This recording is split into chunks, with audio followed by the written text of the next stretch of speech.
ਵਾਹਿਗੁਰੂ ਜੀ ਕਾ ਖਾਲਸਾ ਵਾਹਿਗੁਰੂ ਜੀ ਕੀ ਫਤਿਹ। ਪਰਮ ਸਨਮਾਨਯੋਗ ਸਿੱਖ missionary college Ludhiana ਵੱਲੋਂ ਚੱਲ ਰਹੀ ਗੁਰਮਤਿ ਕਲਾਸ ਵਿੱਚ ਹਾਜ਼ਰੀ ਭਰਨ ਵਾਲੇ ਗੁਰੂ ਪਿਆਰੇ ਗੁਰੂ ਸਵਾਰਿਓ, ਆਪ ਸਾਰਿਆਂ ਨੂੰ ਅੱਜ ਦੀ ਗੁਰਮਤਿ ਕਲਾਸ ਵਿੱਚ ਜੀ ਆਇਆਂ। ਅੱਜ ਦੀ ਗੁਰਮਤਿ ਕਲਾਸ ਦਾ ਸਬਜੈਕਟ ਸਵਾਲ ਜਵਾਬ ਹੈ। ਜੋ ਆਪ ਜੀ ਵੱਲੋਂ ਭੇਜੇ ਸਵਾਲ ਹਨ ਉਹਨਾਂ ਦੇ ਜਵਾਬ ਪੈਨਲ ਮੈਂਬਰ ਵੱਲੋਂ ਦਿੱਤੇ ਜਾਣਗੇ। ਇਹਨਾਂ ਸਵਾਲਾਂ ਦਾ ਜੋ ਜਵਾਬ ਅਸੀਂ ਦਿੰਦੇ ਹਾਂ ਉਹਨਾਂ ਦਾ ਬੇਸ ਸ੍ਰੀ ਗੁਰੂ ਗ੍ਰੰਥ ਸਾਹਿਬ ਜੀ ਦੀ ਬਾਣੀ, ਭਾਈ ਗੁਰਦਾਸ ਜੀ ਦੀਆਂ ਰਚਨਾਵਾਂ, ਭਾਈ ਨੰਦ ਲਾਲ ਸਿੰਘ ਜੀ ਦੀਆਂ ਰਚਨਾਵਾਂ ਅਤੇ ਪੰਥ ਪ੍ਰਵਾਨਿਤ ਜਿਵੇਂ ਮਹਾਨ ਕੋਸ਼, ਸੰਕੇਤ ਕੋਸ਼, ਹੋਰ ਪੁਸਤਕਾਂ ਹਨ, ਉਹਨਾਂ ਦੇ ਹਵਾਲੇ ਨਾਲ ਆਪ ਜੀ ਦੇ ਜਵਾਬ ਆਪ ਜੀ ਨਾਲ ਜਵਾਬ ਸਾਂਝੇ ਕੀਤੇ ਜਾਂਦੇ ਹਨ।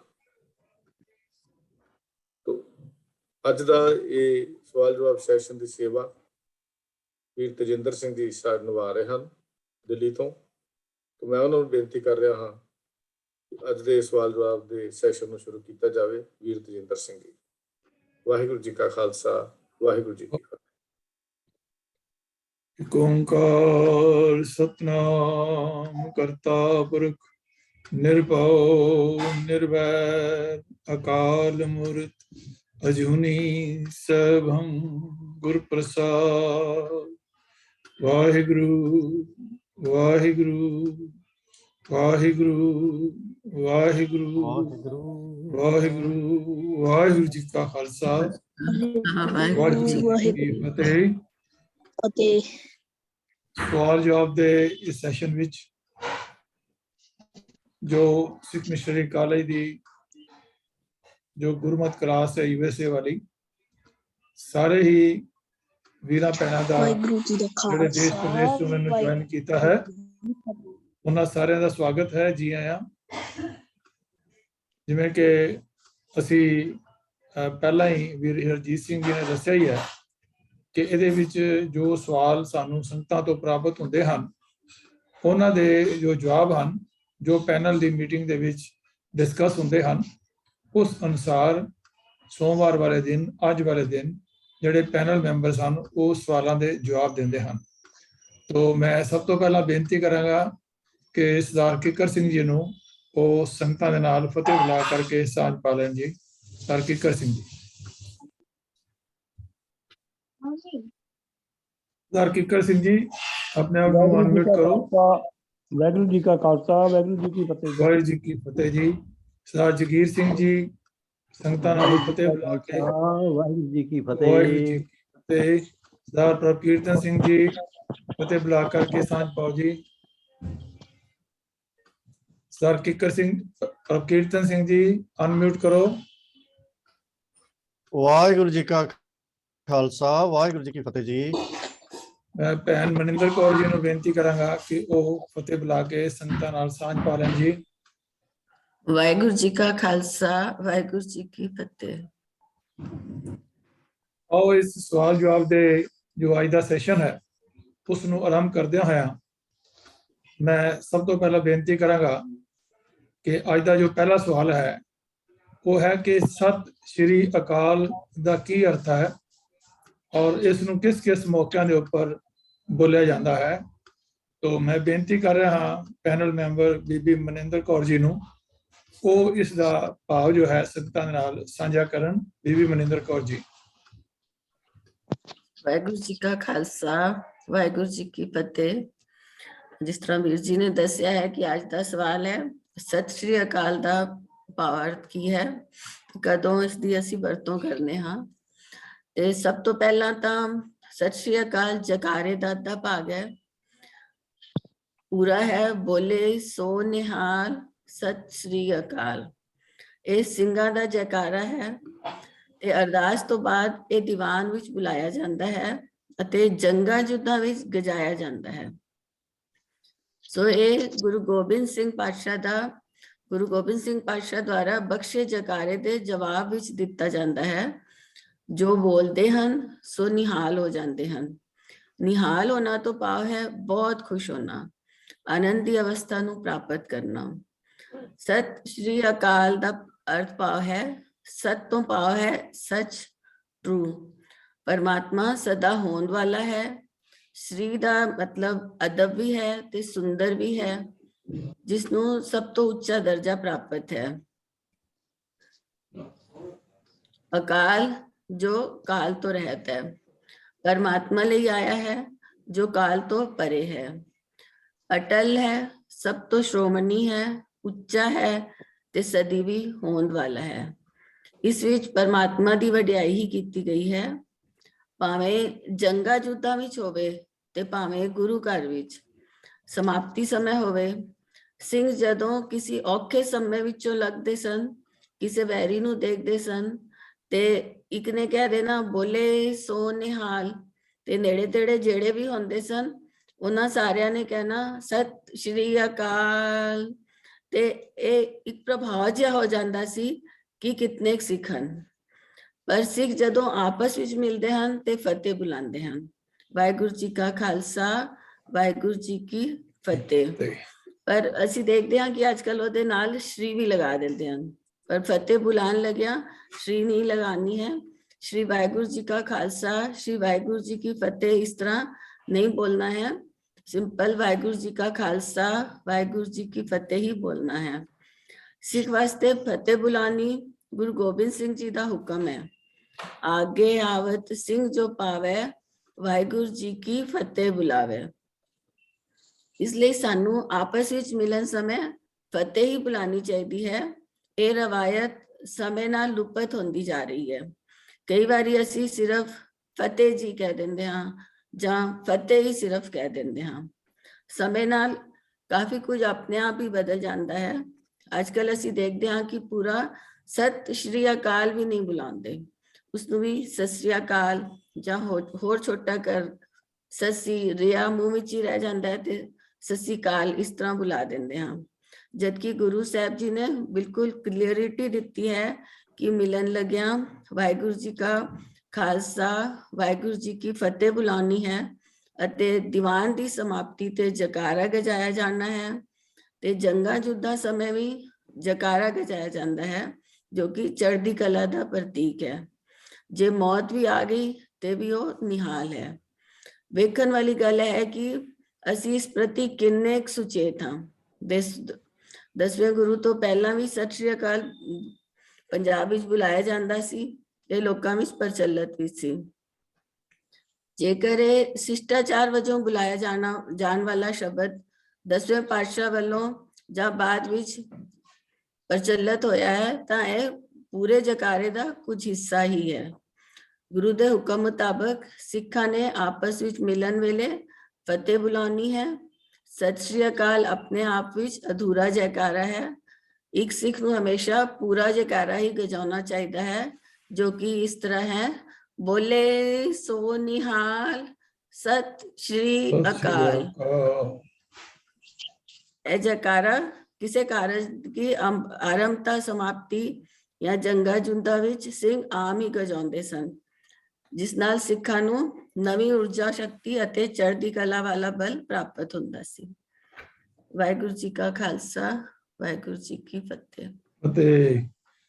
ਭੈਣ ਮਨਿੰਦਰ ਕੌਰ ਜੀ ਨੇ ਬੜੇ ਵਿਸਤਾਰ ਨਾਲ ਆਪ ਜੀ ਨੂੰ ਸਤਿ ਸ੍ਰੀ ਅਕਾਲ ਔਰ ਬੋਲੇ ਸੋ ਨਿਹਾਲ ਦੇ ਬਾਰੇ ਆਪ ਜੀ ਨੂੰ ਬੜਾ ਮਕਬੂਲ ਜਵਾਬ ਦਿੱਤਾ ਹੈ ਔਰ ਇਹ ਵੀ ਦੱਸਿਆ ਹੈ ਕਿ ਇਹ ਗੁਰੂ ਗੋਬਿੰਦ ਸਿੰਘ ਪਾਤਸ਼ਾਹ ਦਾ ਹੁਕਮ ਹੈ ਕਿ ਜਦੋਂ ਇੱਕ ਸਿੱਖ ਦੂਸਰੇ ਸਿੱਖ ਨੂੰ ਮਿਲੇ ਤਾਂ ਇਹ ਵਾਹਿਗੁਰੂ ਜੀ ਕਾ ਖਾਲਸਾ ਤੇ ਵਾਹਿਗੁਰੂ ਜੀ ਕੀ ਫਤਿਹ ਬੁਲਾਵੇ।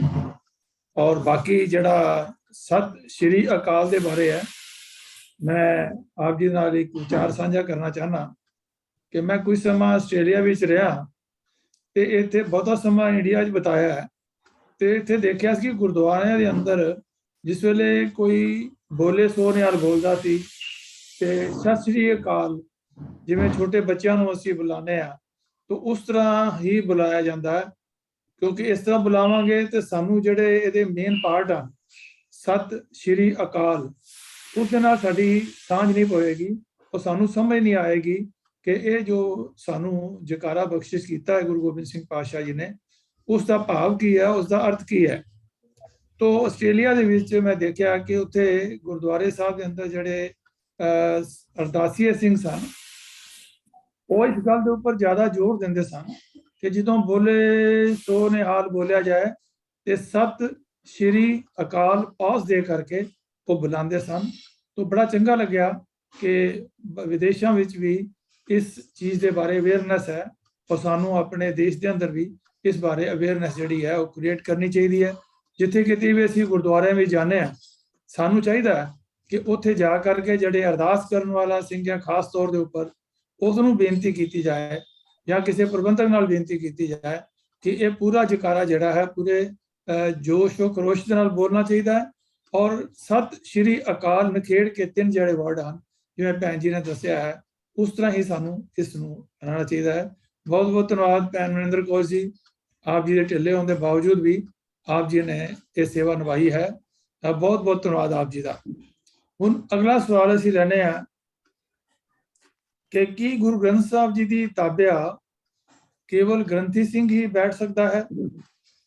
ਤਾਂ ਇਹ ਸਵਾਲ ਜਿਹੜਾ ਹੈ ਬੜਾ ਇੰਪੋਰਟੈਂਟ ਹੈ।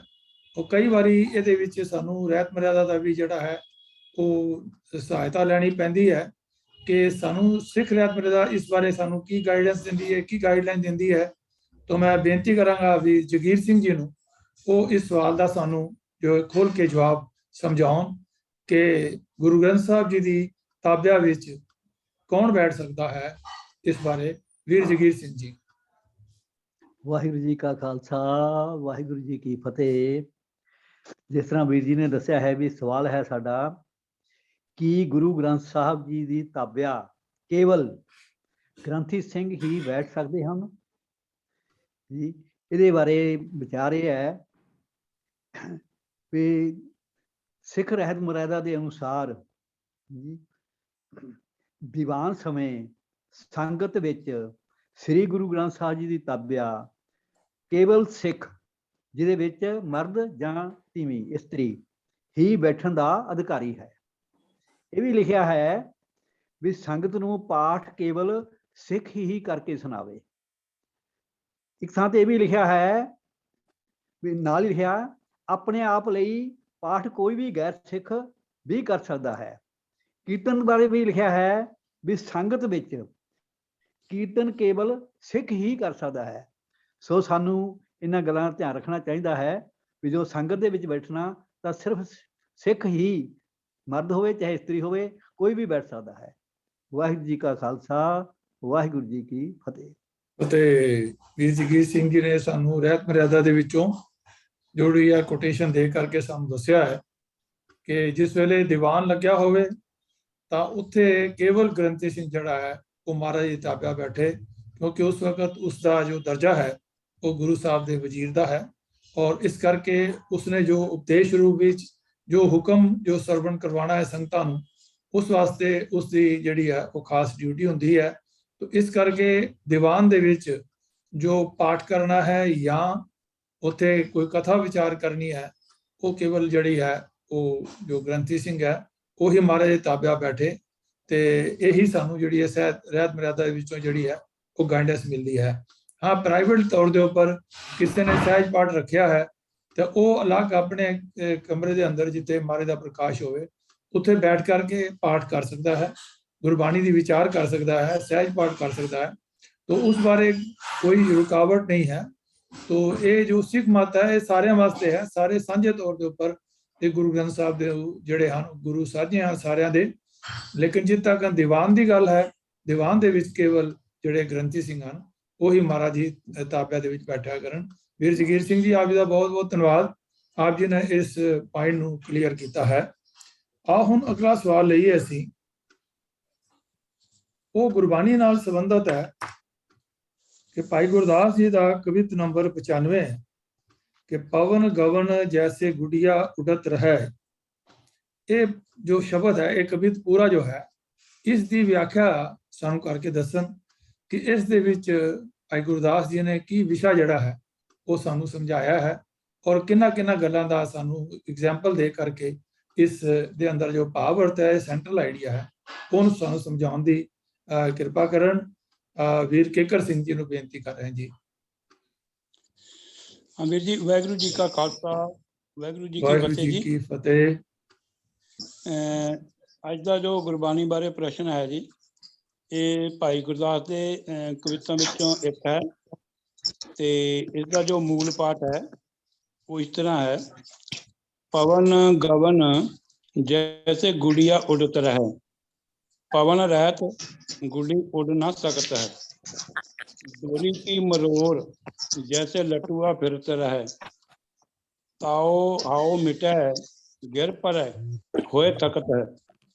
कंचन अशुद्ध ज्यों कोठारी ठहरात नहीं, शुद्ध भय नेचल शब कै शकत है। दुर्मत दुबदा भ्रमत चतुरकुंट, गुरमत एक टेक मौन ना बकत है। ਤਕਰੀਬਨ ਇਹਦੇ ਨਾਲ ਹੀ ਮਿਲਦਾ ਜੁਲਦਾ ਭਾਵ ਸੇਮ ਅਰਥ ਗੁਰਬਾਣੀ ਵਿੱਚ ਵੀ ਸਾਨੂੰ ਗੁਰੂ ਗ੍ਰੰਥ ਸਾਹਿਬ ਦੇ ਵਿੱਚੋਂ ਵੀ ਬਹੁਤ ਸਾਰੇ ਸ਼ਬਦ ਮਿਲ ਜਾਂਦੇ। ਆਪਾਂ ਕੇਵਲ ਉਦਾਹਰਨ ਮਾਤਰ ਇੱਕ ਸ਼ਬਦ ਹੀ ਲਵਾਂਗੇ, ਸਿਰਫ 2 ਪੰਕਤੀਆਂ ਉਸਦੀਆਂ। ਸਾਹਿਬ ਸ੍ਰੀ ਗੁਰੂ ਗ੍ਰੰਥ ਸਾਹਿਬ ਜੀ ਦੇ ਪੰਨਾ ਨੰਬਰ 1203 ਉੱਤੇ ਸੁਭਾਏਮਾਨ ਆ ਜੀ, ਰਾਗ ਸਾਰੰਗ, ਮਹਿਲਾ ਪੰਜਵਾਂ ਦੀ ਬਾਣੀ।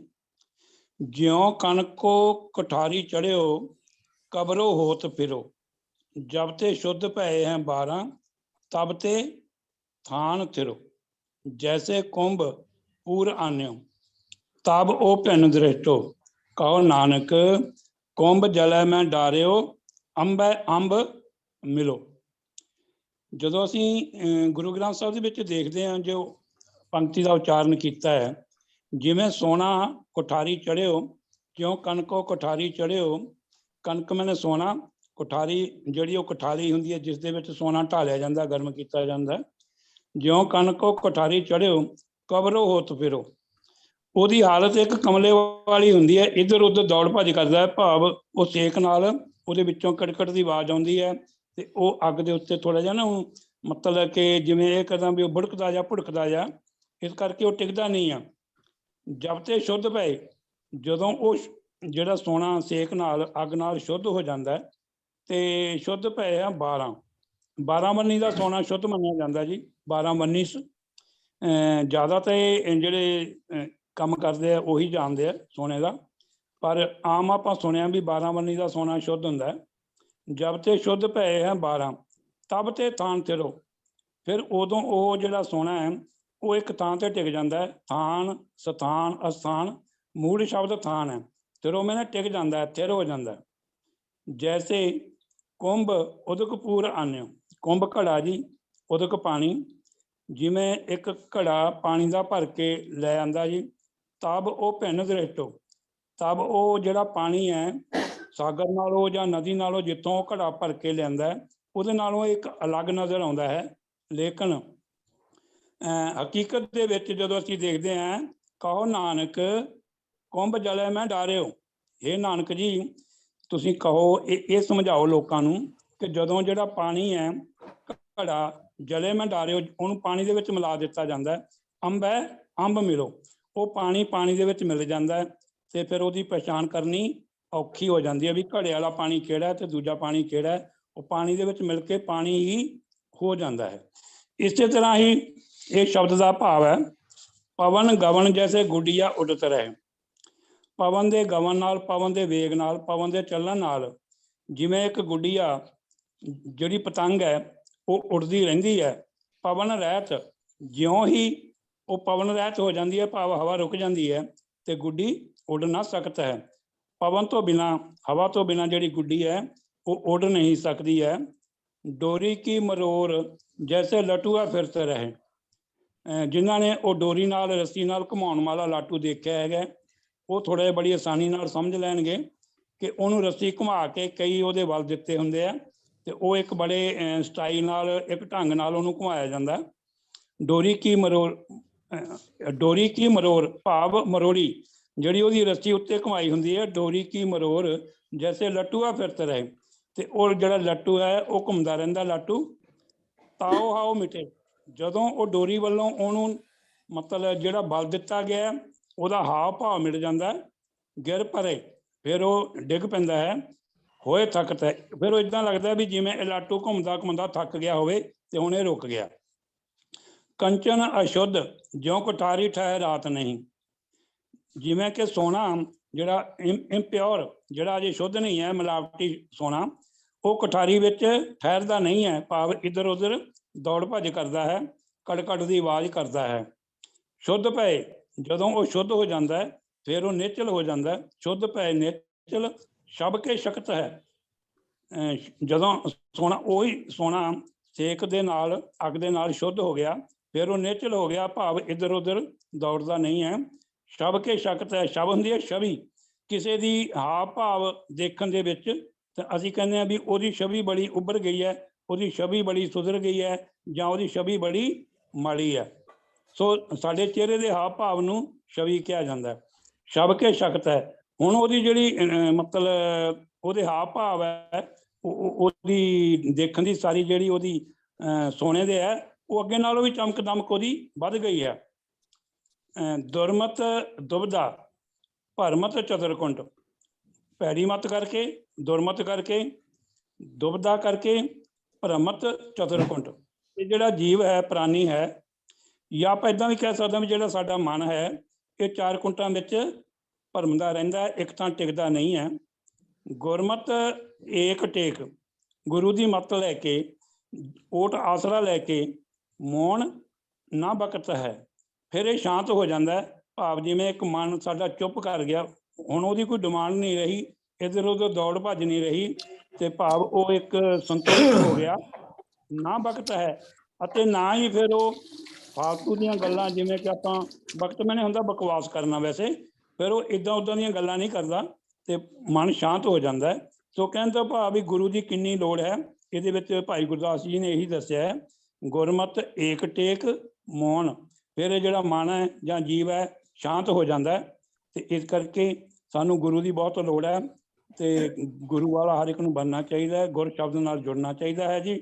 ਹੋਈਆਂ ਭੁੱਲਾਂ ਮਾਫ ਕਰਨੀਆਂ ਜੀ, ਖਿਮਾ ਦਾ ਜਾਚਕ ਹੈ, ਫਤਿਹ ਬੁਲਾਉਣੀ ਜੀ। ਵਾਹਿਗੁਰੂ ਜੀ ਕਾ ਖਾਲਸਾ, ਵਾਹਿਗੁਰੂ ਜੀ ਕੀ ਫਤਿਹ।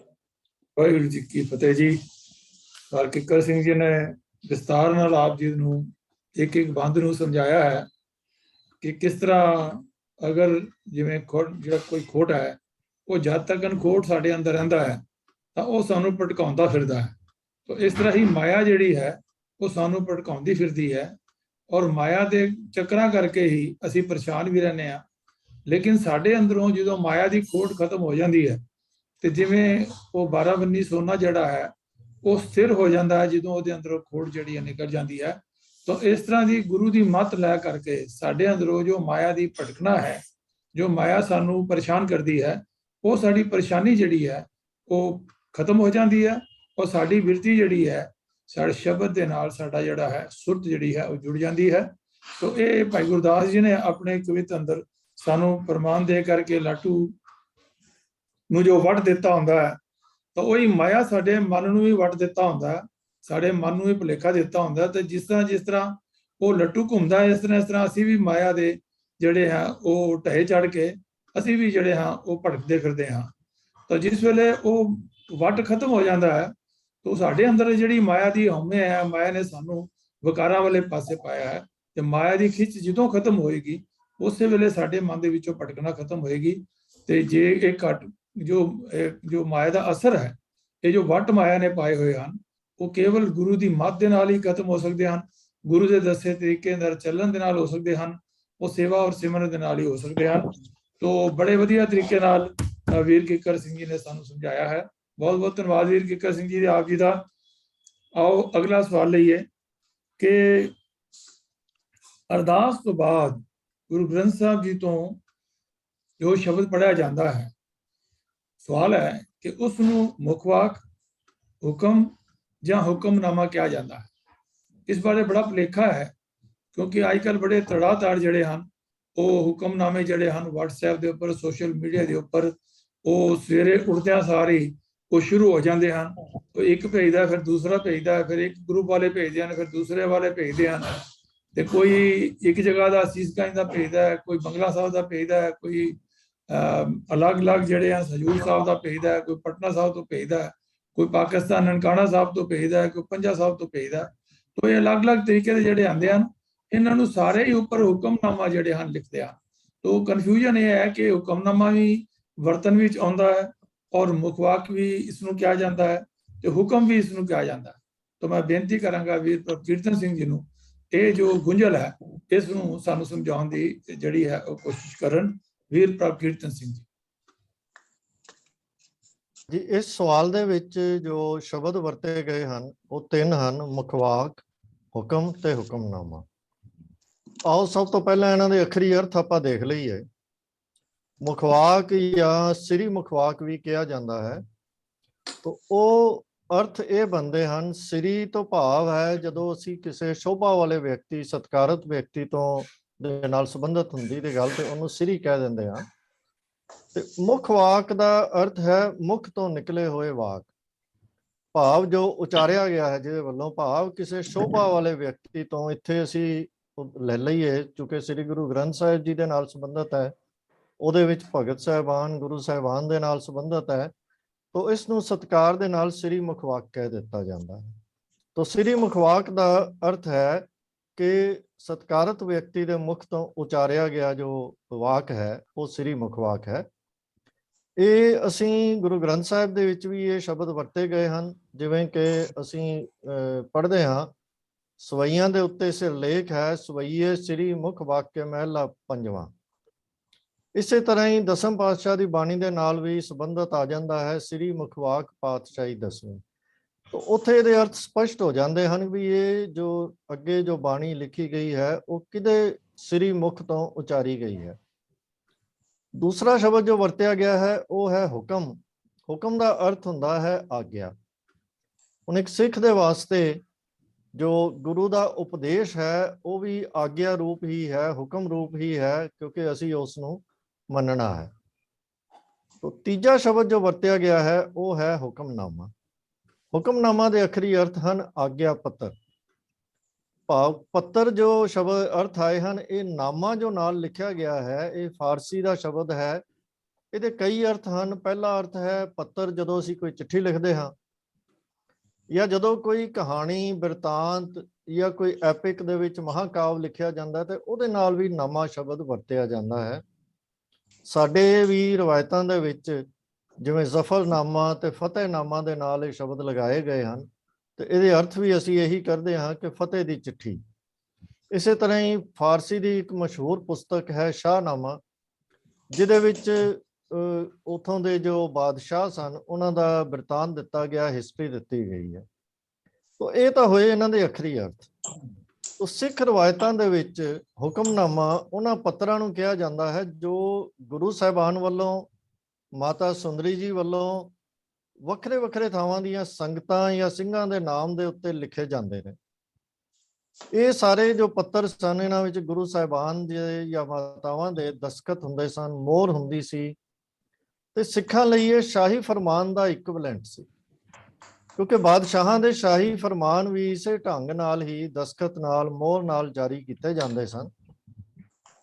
ਤੇ ਹੁਕਮਨਾਮੇ ਹੀ ਉਹਨਾਂ ਨੂੰ ਹੁਕਮਨਾਮਾ ਵੀ ਕਿਹਾ ਜਾਂਦਾ ਸੀ। ਇਹ ਸ਼ਬਦ ਹੁਕਮਨਾਮਾ ਸਾਡੇ ਲਈ ਇੱਕ ਵਿਸ਼ੇਸ਼ ਮਹੱਤਤਾ ਰੱਖਦਾ ਹੈ, ਤੇ ਗੁਰੂ ਸਾਹਿਬਾਨ ਵੱਲੋਂ ਹਕੂਮਤ ਨੂੰ ਚੈਲੰਜ ਲਈ ਜੋ ਸ਼ਬਦ ਤੇ ਨਿਸ਼ਾਨੀਆਂ, ਚਿੰਨ੍ਹ ਸਾਨੂੰ ਬਖਸ਼ੇ ਗਏ ਸਨ, ਇਹ ਉਸੇ ਲੜੀ ਦਾ ਹੀ ਹਿੱਸਾ ਹਨ।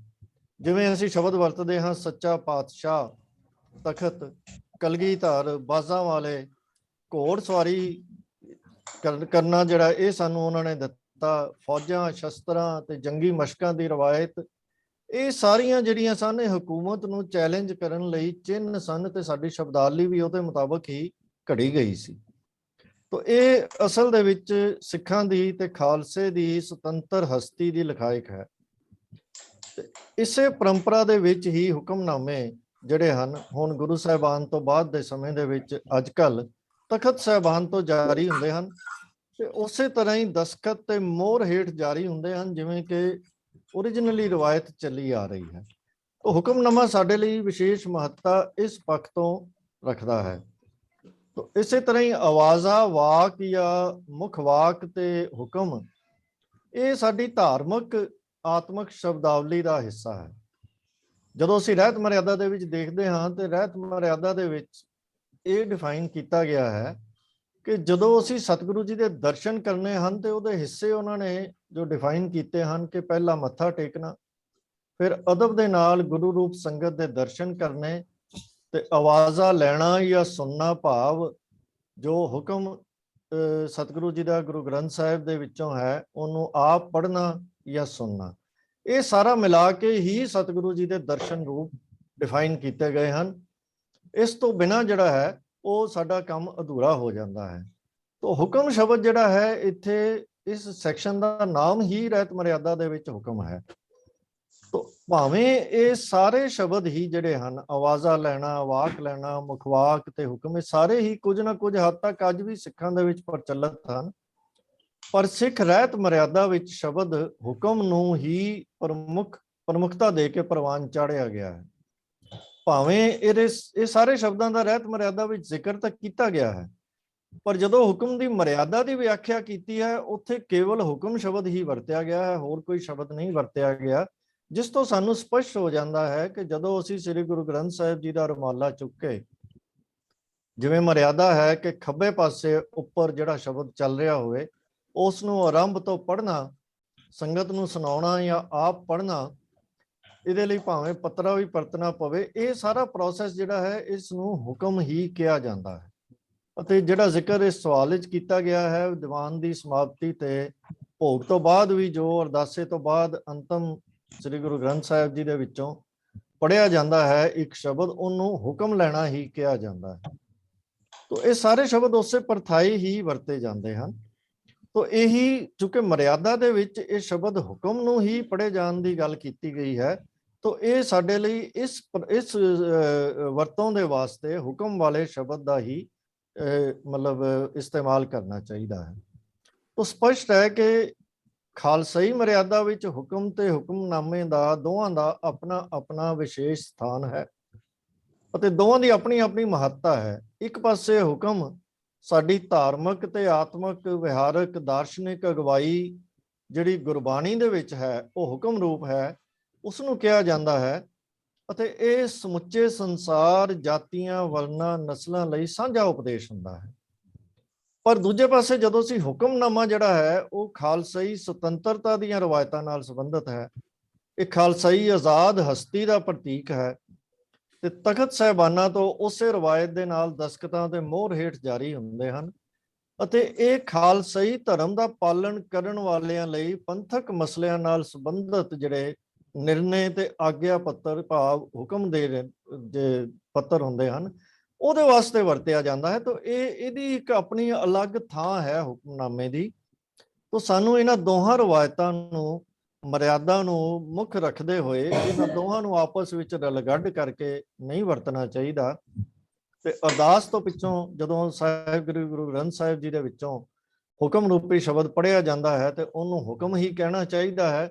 ਤੇ ਹੁਕਮਨਾਮੇ ਦਾ ਸ਼ਬਦ ਜਿਹੜਾ ਹੈ ਉਹ ਜਿਹੜੇ ਤਖਤ ਸਾਹਿਬਾਨ ਤੋਂ ਅੱਜ ਕੱਲ੍ਹ ਇਸ਼ੂ ਹੋ ਰਹੇ ਹਨ ਜਾਂ ਪੁਰਾਣੇ ਜਿਹੜੇ ਸਤਿਗੁਰੂ ਜੀ ਵੱਲੋਂ, ਮਾਤਾਵਾਂ ਵੱਲੋਂ ਸਮੇਂ-ਸਮੇਂ ਦੇ ਉੱਤੇ ਸੰਗਤਾਂ ਦੇ ਪ੍ਰਤੀ ਜਾਰੀ ਕੀਤੇ ਜਾਂਦੇ ਰਹੇ ਹਨ, ਕੇਵਲ ਉਹਨਾਂ ਵਾਸਤੇ ਹੀ ਹੁਕਮਨਾਮਾ ਸ਼ਬਦ ਜੋ ਹੈ ਉਹ ਸਾਨੂੰ ਰਾਖਵਾਂ ਰੱਖਣਾ ਚਾਹੀਦਾ ਹੈ। ਭੁੱਲਾਂ ਦੀ ਖਿਮਾ ਕਰਨੀ ਜੀ। ਵਾਹਿਗੁਰੂ ਜੀ ਕਾ ਖਾਲਸਾ, ਵਾਹਿਗੁਰੂ ਜੀ ਕੀ ਫਤਿਹ। ਬਹੁਤ ਬਹੁਤ ਧੰਨਵਾਦ ਵੀਰ ਪ੍ਰਕੀਰਤਨ ਸਿੰਘ ਜੀ। आप जी ने हिस्टोरिकल परस्पेक्टिव और जो सिख रहत मर्यादा है उसका वर्णन करके आप जी ने नखेड़िया है कि असल विच जो भी हुक्मनामा है या हुक्म है या मुख वाक है उसका असल प्रयोजन ये है कि गुरु साहब ने या जो उस तो बाद मातावां जिहड़ियां ने उन्होंने जो पंथ वास्ते संदेश दिते हैं उसनूं रिटन फॉर्म के अंदर जो चिट्ठियां के रूप में भेजा जाता है तो उसनूं हुक्मनामा कहा जाता है। जो दरबार साहब के संगत के प्रोग्राम तो बाद समाप्ति ते जो पढ़ के शब्द सुनाया जाता है उसनूं जिहड़ा है मुख वाक या हुक्म कहा जाता है। तो ये फर्क सानू समझण की बड़ी लोड़ है। ते अजकल जिहड़ा हुक्म हुंदा है असीं उसनूं हुक्मनामा कह करके उसनूं असीं दबा दब जिहड़े आ उहनूं शेयर करी जाने आ। तो सानू ये डिफरेंस जिहड़ा है सानू पता लगना चाहिए है कि हुक्मनामा की है और हुक्म की है और मुखवाक की है। जिवें कि पंचम पातशाह ने जो दरबार साहब के अंदर गुरु ग्रंथ साहब की जो उस वक्त की आद बीड़ सी उसका जो पहला प्रकाश किया तो उत्थे जो सानू वर्णन आउंदा है ਤਾਂ ਉਹ ਕਹਿੰਦੇ ਨੇ ਕਿ ਬਾਬਾ ਬੁੱਢਾ ਜੀ ਖੋਲੋ ਗ੍ਰੰਥ, ਇਹ ਜੋ ਗ੍ਰੰਥ ਹੈ ਇਸ ਨੂੰ ਖੋਲੋ ਤੇ ਲਿਓ ਆਵਾਜ਼ਾਂ, ਸੁਣੇ ਸਭ ਪੰਥ। ਇਹ ਸਾਰਾ ਪੰਥ ਸੁਣੇ ਤੇ ਤੁਸੀਂ ਜਿਹੜਾ ਇਹ ਵਾਕ ਜਿਹੜਾ ਲੈ ਕਰਕੇ ਸੁਣਾਓ। ਤੇ ਉਹ ਸ਼ਬਦ ਜਿਹੜਾ ਆਇਆ ਸੀਗਾ, ਸੰਤਾਂ ਕੇ ਕਾਰਜ ਆਪ ਖਲੋਆ, ਹਰ ਕੰਮ ਕਰਾਵਣ ਆਇਆ ਰਾਮ, ਉਹ ਸ਼ਬਦ ਹੈ ਜੋ ਪਹਿਲਾ ਆਵਾਜ਼ਾਂ, ਜੋ ਪਹਿਲਾ ਹੁਕਮ ਜਾਂ ਮੁੱਖ ਵਾਕ ਜਿਹੜਾ ਹੈ ਉਹ ਸਾਨੂੰ ਸੰਗਤਾਂ ਨੂੰ ਸੁਣਨ ਨੂੰ ਮਿਲਿਆ ਬਾਬਾ ਬੁੱਢਾ ਜੀ ਦੇ ਮੁਖਾਰਬੰਦ ਤੋਂ, ਜੋ ਗੁਰੂ ਸਾਹਿਬ ਨੇ ਜੋ ਬੀੜ ਦੇ ਅੰਦਰ ਦਰਜ ਕੀਤਾ ਸੀ। तो सारी बाणी जड़ी है सारी ही गुरुओं की भगतां की उचारी हुई बाणी है। तो एक तरीके नाल ये मुखवाक ही है, उन्होंने मूँह नाल उचारी हुई बाणी है। लेकिन जो इसनूं रिटन फॉर्म के अंदर भेजा जाता है तो उसका फिर जिहड़ा है वो वर्ण जो है बदल जाता है। उसनूं असीं चिट्ठी के रूप अंदर भेजते हैं तो चिट्ठियां हुक्मनामा हो जाता है। तो वैसे वो हुक्म या मुखवाक असीं इसनूं कह सकते हैं। बहुत बहुत धन्यवाद प्रभु कीर्तन सिंह जी, आप जी ने बड़े विस्तार दे नाल और बड़े सरल ढंग दे नाल इस क्वेश्चन नूं जिहड़ा है सानूं समझाया है। आओ असीं अगले सवाल वाल वधदे हां कि अगला सवाल है कि गौड़ी महला पंजवां विच पंजवें पातशाह दा 236 अंक गुरु ग्रंथ साहब दा है। उत्थे ये लिखा है कि 10 इंद्रे का राखै वास वास तां कै आत्म होए प्रकाश। तो सवाल है कि ये जो 10 इंद्रियां हैं ये किहड़ियां हैं ते किस तरह इसनूं मन विच इसनूं वस विच रखना है। तो आओ असीं इस दे बारे थोड़ा विचार करिए कि पहला तो 10 इंद्रे जिहड़े हैं 5 ज्ञान इंद्रे हैं और 5 कर्म इंद्रे हैं। तो इस दे नाल जिहड़ा 10वां द्वार कहा जाता है उसनूं 11 इंद्रा भी कहा जाता है। लेकिन ये मोटे तौर के उपर 10 इंद्रे जिहड़े हैं वो ज्ञान इंद्रे और कर्म इंद्रे हैं। जित तक ज्ञान इंद्रिया की गल है कि उहदे नाल सानू जो साडे शरीर है इहदे विच सानू जो ज्ञान प्राप्त होता है दुनिया दे विचों पढ़न करके, लिखन करके, वेखन करके और सुनन करके और टच करन दे नाल जिहड़ा सानू पता लगता है। तो ये जिहड़े इंद्रे हैं वो साडे हन अखां, नेत्र, नक, उस तो बाद कन, जीव ਅਤੇ ਸਕਿਨ, त्वचा ਜਿਹਨੂੰ ਅਸੀਂ ਕਹਿੰਦੇ ਹਾਂ। तो ਇਹਦੇ ਨਾਲ ਅੱਖਾਂ ਨਾਲ ਅਸੀਂ ਦੇਖਦੇ ਹਾਂ ਤੇ ਸਾਨੂੰ ਸੰਸਾਰ ਦੇ ਵਿੱਚ ਜੋ ਦ੍ਰਿਸ਼ਟੀ ਹੈ ਉਹ ਜੋ ਸੀਨ ਹਨ ਉਹ ਨਜ਼ਰ ਆਉਂਦੇ ਹਨ। तो ਇਹ ਸਾਡੇ ਵਾਸਤੇ ਇਨਫੋਰਮੇਸ਼ਨ ਦੇ ਸੋਰਸ ਹਨ। तो ਉਸ ਤੋਂ ਬਾਅਦ ਨੱਕ ਹੈ, ਨੱਕ ਦੇ ਨਾਲ ਸਾਨੂੰ ਦੁਰਗੰਧ ਔਰ ਸੁਗੰਧ ਦਾ ਜਿਹੜਾ ਹੈ ਉਹ ਗਿਆਨ ਹੁੰਦਾ ਹੈ। तो ਇਹ ਦੂਸਰਾ ਗਿਆਨ ਇੰਦਰਾ ਹੈ। तो ਉਸ ਤੋਂ ਬਾਅਦ ਕੰਨ ਹਨ ਕਿ ਜਿਹਦੇ ਨਾਲ ਅਸੀਂ ਸੁਣਦੇ ਹਾਂ, ਅਸੀਂ ਕਿਸੇ ਦੀ ਗੱਲ ਨੂੰ ਸੁਣਨੇ ਹਾਂ, ਅਸੀਂ ਕੀਰਤਨ ਨੂੰ ਸੁਣਨੇ ਹਾਂ, ਕਥਾ ਨੂੰ ਸੁਣਨੇ ਹਾਂ, ਹੋਰ ਨਾਦ ਗੀਤ ਵਗੈਰਾ ਸੁਣਦੇ ਹਾਂ। तो ਇਸ ਚੀਜ਼ ਦਾ ਜੋ ਸਾਨੂੰ ਗਿਆਨ ਹੁੰਦਾ ਹੈ ਉਹ ਕੰਨਾਂ ਦੇ ਨਾਲ ਹੁੰਦਾ ਹੈ ਕਿ ਕੰਨ ਦੇ ਨਾਲ ਅਸੀਂ ਇਹ ਸਾਰੇ ਚੀਜ਼ਾਂ ਜਿਹੜੀਆਂ ਉਹ ਸੁਣਦੇ ਹਾਂ ਤੇ ਸਾਨੂੰ ਉਹਨਾਂ ਦਾ ਜਿਹੜਾ ਹੈ ਗਿਆਨ ਪ੍ਰਾਪਤ ਹੁੰਦਾ ਹੈ ਕਿ ਕੋਈ ਸਾਨੂੰ ਕੀ ਕਹਿ ਰਿਹਾ ਹੈ, ਕੋਈ ਸਾਨੂੰ ਬੁਲਾ ਰਿਹਾ ਹੈ, ਕੋਈ ਸਾਡੇ ਨਾਲ ਗੱਲ ਕਰ ਰਿਹਾ ਹੈ, ਸਾਨੂੰ ਕੋਈ ਚੇਤਾਵਨੀ ਦੇ ਰਿਹਾ ਹੈ। तो ये सारे काम ਜਿਹੜੇ ਹਨ ਉਹ ਕੰਨ ਹੈ। तो तीसरा ज्ञान इंद्रा ਜਿਹੜਾ ਹੈ ਉਹ ਕੰਨ ਹੈ। और चौथा है जीभ कि जीभ राही ਅਸੀਂ ਕੋਈ ਚੀਜ਼ ਖਾਂਦੇ ਆ, ਕੋਈ ਸਵਾਦਲੀ ਚੀਜ਼ ਖਾਂਦੇ ਆ ਜਾਂ ਖੱਟੀ ਖਾਂਦੇ ਆ ਜਾਂ ਕੋਈ ਦੂਸਰਾ ਰਸ ਸਾਨੂੰ ਪ੍ਰਾਪਤ ਹੁੰਦਾ ਹੈ ਤੇ ਉਹ ਕੇਵਲ ਜੀਭ ਦੇ ਨਾਲ ਹੀ ਹੁੰਦਾ ਹੈ। ਜੀਭ ਦੇ ਉੱਪਰ ਕੋਈ ਚੀਜ਼ ਰੱਖਿਆ ਹੀ ਸਾਨੂੰ ਉਹਦਾ ਟੇਸਟ ਜਿਹੜਾ ਹੈ ਉਹ ਪਤਾ ਲੱਗ ਜਾਂਦਾ ਹੈ। तो ਟੇਸਟ ਦਾ ਜਿਹੜਾ ਕੰਮ ਹੈ ਉਹ ਇਹ ਚੌਥਾ ਜਿਹੜਾ ਗਿਆਨ ਇੰਦਰਾ ਹੈ ਉਹ ਜੀਭ ਜਿਹੜੀ ਹੈ ਉਹ ਅਸੀਂ ਇਸਨੂੰ ਰਸਨਾ ਵੀ ਕਹਿ ਸਕਦੇ ਹਾਂ। तो ਉਹਦੇ ਨਾਲ ਸਾਨੂੰ ਇਹ ਗਿਆਨ ਪ੍ਰਾਪਤ ਹੁੰਦਾ ਹੈ कि ये चीज़ तती है, ये चीज़ ठंडी है, ये नमकीन है, ये मिठा है, ये खट्टा है। तो ये चौथा ज्ञान इंद्रा है। तो पंजवां ज्ञान इंद्रा है त्वचा है, जिहड़ी साडी स्किन है, असी स्किन नूं पानी दे विच डोबदे हां ते सानूं पता लग जांदा है कि पानी ठंडा है, ये पानी गर्म है, ये कितना गर्म हैगा। तो इसका जिहड़ा आवाज़ है सानूं या सानूं कोई चूड़ी मारदा है या साडे ते कोई चोट वजदी है ਜਾਂ ਸਾਡੇ ਨਾਲ ਪਿਆਰ ਨਾਲ ਕੋਈ ਸਾਡੇ ਹੱਥ ਜਿਹੜਾ ਹੈ ਉਹ ਤਵਚਾ ਦੇ ਉੱਪਰ ਫੇਰਦਾ ਹੈ, ਸਾਡੇ ਮੂੰਹ ਤੇ ਕੋਈ ਫੇਰਦਾ ਹੈ, ਸਾਡੀ ਮਾਂ ਜਾਂ ਸਾਡਾ ਪਿਓ, ਤੇ ਸਾਨੂੰ ਅਹਿਸਾਸ ਹੁੰਦਾ ਹੈ ਕਿ ਸਾਨੂੰ ਇਹ ਤਵਚਾ ਦੱਸਦੀ ਹੈ ਕਿ ਇਹ ਕਿਸ ਤਰ੍ਹਾਂ ਦਾ ਟੱਚ ਹੈ ਔਰ ਇਹ ਕਿਸ ਭਾਵਨਾ ਨਾਲ ਟੱਚ ਹੋ ਰਿਹਾ ਹੈ। ਕੋਈ ਗੁੱਸੇ ਨਾਲ ਕੋਈ ਥੱਪੜ ਮਾਰ ਰਿਹਾ ਹੈ ਜਾਂ ਮਾਂ ਜਿਹੜੀ ਆ ਪਿਆਰ ਨਾਲ ਸਲਾ ਰਹੀ ਹੈ। तो ਇਹ ਪੰਜ ਜਿਹੜੇ ਗਿਆਨ ਇੰਦਰੇ ਹਨ ਇਹਨਾਂ ਰਾਹੀਂ ਸਾਨੂੰ ਇਹਨਾਂ ਚੀਜ਼ਾਂ ਦਾ ਜਿਹੜਾ ਹੈ ਉਹ ਗਿਆਨ ਹੁੰਦਾ ਹੈ। ਹੁਣ ਇਹ ਮਨ ਜਿਹੜਾ ਹੈ ਇਹਨਾਂ ਨੂੰ ਕੰਟਰੋਲ ਕਰਦਾ ਹੈ। ਮਨ ਇਹਨਾਂ ਨਾਲ ਜੋ ਇਨਫੋਰਮੇਸ਼ਨ ਨੂੰ ਮਿਲਦੀ ਹੈ ਉਸ ਨੂੰ ਐਨਾਲਾਈਜ਼ ਕਰਦਾ ਹੈ, ਉਸ ਨੂੰ ਸਟੱਡੀ ਕਰਦਾ ਹੈ ਕਿ ਇਹ ਜੋ ਚੀਜ਼ਾਂ ਮੈਨੂੰ ਮਿਲੀਆਂ ਹਨ ਇਸ ਦਾ ਮੈਂ ਅੱਗੋਂ ਕੀ ਪ੍ਰਯੋਗ ਕਰਨਾ ਹੈ। ਤੋ ਇਹ ਇਹਨਾਂ ਦੇ ਵਿੱਚੋਂ ਕੁਝ ਜਿਹੜੇ ਕਰਮ ਇੰਦਰੀ ਹਨ ਉਹ ਕਾਮਣ ਵੀ ਹਨ। ਉਹ ਗਿਆਨ ਕਰਮ ਇੰਦਰੀ ਹਨ ਕਿ ਜਿਹਦੇ ਨਾਲ ਅਸੀਂ ਕੋਈ ਕੰਮ ਕਰਦੇ ਹਾਂ ਮਨ ਦੇ ਕਹਿਣ ਦੇ ਨਾਲ, ਮਨ ਦੇ ਹੁਕਮ ਦੇ ਨਾਲ ਅਸੀਂ ਕੰਮ ਕਰਦੇ ਹਾਂ, ਤਾਂ ਉਹ ਹੈ ਹੱਥ। ਕਿ ਅਸੀਂ ਸਭ ਤੋਂ ਪਹਿਲਾਂ ਹੱਥ ਦਾ ਇਸਤੇਮਾਲ ਕਰਦੇ ਹਾਂ ਕਿ ਸਾਡੇ ਹੱਥ ਨਾਲ ਅਸੀਂ ਕਿਸੇ ਚੀਜ਼ ਨੂੰ ਪਕੜਦੇ ਹਾਂ, ਕਿਸੇ ਚੀਜ਼ ਨੂੰ ਅਸੀਂ ਕਿਤੇ ਇੱਕ ਜਗ੍ਹਾ ਤੋਂ ਦੂਜੀ ਜਗ੍ਹਾ ਤੇ ਰੱਖਣਾ ਹੁੰਦਾ ਹੈ, ਉੱਥੇ ਅਸੀਂ ਰੱਖ ਸਕਦੇ ਹਾਂ।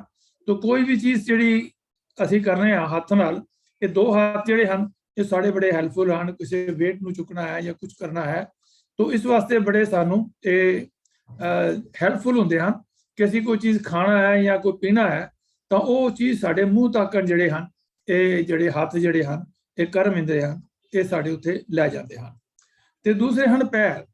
ਅਸੀਂ ਇੱਕ ਜਗ੍ਹਾ ਤੋਂ ਦੂਸਰੀ ਜਗ੍ਹਾ ਤੇ ਜਾਣਾ ਹੈ, ਇਹ ਕਰਮ ਕਰਦੇ ਹਨ। ਕਿ ਜਿਵੇਂ ਅਸੀਂ ਗੁਰਦੁਆਰੇ ਜਾਣਾ ਹੈ ਤਾਂ ਇਹ ਪੈਰ ਸਾਨੂੰ ਗੁਰਦੁਆਰੇ ਵਾਲੇ ਪਾਸੇ, ਚੰਗੇ ਪਾਸੇ ਜਾਂ ਮਾੜੇ ਪਾਸੇ ਸਾਨੂੰ ਇਹ ਲੈ ਜਾਂਦੇ ਹਨ। ਅਸੀਂ ਸਿਨੇਮੇ ਵਾਲੇ ਪਾਸੇ ਜਾਣਾ ਹੈ ਤਾਂ ਵੀ ਜਾਣਾ ਹੈ, ਜੇ ਬਾਜ਼ਾਰ ਜਾਣਾ ਹੈ ਤੇ ਬਾਜ਼ਾਰ ਵੀ ਜਾ ਸਕਦੇ ਜਾਂਦੇ ਹਾਂ। ਤਾਂ ਇਹ ਪੈਰ ਹੀ ਸਾਨੂੰ ਜਿਹੜੇ ਹਨ ਉਹ ਲੈ ਜਾਂਦੇ ਹਨ। ਔਰ ਭਾਈ ਗੁਰਦਾਸ ਜੀ ਨੇ ਇਹਨਾਂ ਪੈਰਾਂ ਦੀ ਬੜੀ ਵਡਿਆਈ ਲਿਖੀ ਹੈ ਕਿ ਸਿਰ ਉੱਚਾ ਨੀਵੇਂ ਚਰਨ ਸਿਰ ਪੈਰੀ ਪਾਉਂਦੇ, ਕਿ ਪੈਰਾਂ ਦੇ ਉੱਪਰ ਹੀ ਸੀਸ ਜਿਹੜਾ ਹੈ ਉਹ ਟਿਕਾਇਆ ਜਾਂਦਾ ਹੈ, ਕਿਉਂਕਿ ਇਹ ਪੈਰ ਜਿਹੜੇ ਹਨ ਇਹ ਬੜੇ ਮਹੱਤਵਪੂਰਨ ਹਨ। ਇਹ ਸਾਡੇ ਸਰੀਰ ਨੂੰ ਮੂਵਮੈਂਟ ਦਿੰਦੇ ਹਨ, ਮੋਸ਼ਨ ਦਿੰਦੇ ਹਨ ਇੱਕ ਜਗ੍ਹਾ ਤੋਂ ਦੂਸਰੀ ਜਗ੍ਹਾ ਜਾਣ ਵਾਸਤੇ। ਤਾਂ ਇਸ ਦੇ ਨਾਲ ਇਹ ਕਰਮ ਇੰਦਰੀ ਹੋ ਗਏ ਦੋ ਸਾਡੇ ਕੋਲ। ਤੇ ਤੀਸਰਾ ਹੈ ਮੂੰਹ। ਮੂੰਹ, ਜਿਵੇਂ ਪਹਿਲੇ ਅਸੀਂ ਰਸਨਾ ਦੀ ਗੱਲ ਕੀਤੀ, ਜੀਭ ਦੀ ਗੱਲ ਕੀਤੀ ਹੈ, ਉਹ ਗਿਆਨ ਇੰਦਰਾ ਹੈ। ਤਾਂ ਇਹਦੇ ਨਾਲ ਮੂੰਹ ਨਾਲ ਅਸੀਂ ਬੋਲਦੇ ਵੀ ਹਾਂ, ਜਿਵੇਂ ਮੈਂ ਬੋਲ ਰਿਹਾ ਤੁਹਾਡੇ ਨਾਲ, ਤੁਸੀਂ ਮੇਰੇ ਨਾਲ ਬੋਲ ਰਹੇ ਹੋ, ਕੋਈ ਸਪੀਚ ਕੀਤੀ ਜਾਂਦੀ ਹੈ, ਕੋਈ ਕੀਰਤਨ ਕੀਤਾ ਜਾਂਦਾ ਹੈ, ਕੋਈ ਕਥਾ ਕੀਤੀ ਜਾਂਦੀ ਹੈ, ਕੋਈ ਗੁਰੂ ਮਹਾਰਾਜ ਦੀ ਬਾਣੀ ਸੁਣਾਈ ਜਾਂਦੀ ਹੈ। ਤਾਂ ਇਹ ਮੂੰਹ ਜਿਹੜਾ ਹੈ ਇਹ ਕਰਮ ਇੰਦਰਾ ਉਸ ਐਸਪੈਕਟ ਤੋਂ ਹੈ।